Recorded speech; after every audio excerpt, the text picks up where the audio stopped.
If you're looking for a great way to feed birds this winter, we have the plant for you. This is Callicarpa lactea. It is the white American beautyberry. More often you will see it like this. This is just Callicarpa americana. This is a fabulous native plant. It is really easy to maintain, and that's one of the things I love most about it.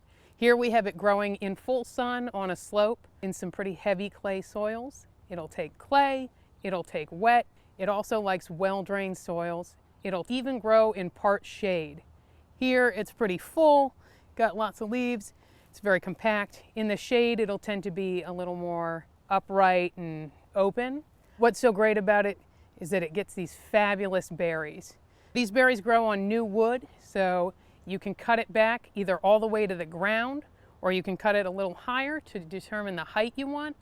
Great time to cut it back is in February. That way you get these new sprouts, and the next year you can have these beautiful berries. The berries will hang on into the winter after all the leaves have fallen off for the fall, and that's when the birds really love them, and it provides a great winter food source for a lot of our native birds.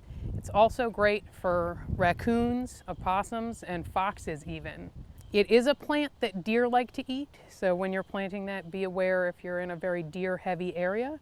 But as a native, it's adapted to being eaten by deer, so it's not going to kill it. They just might take it back a little bit and it'll sprout some new growth.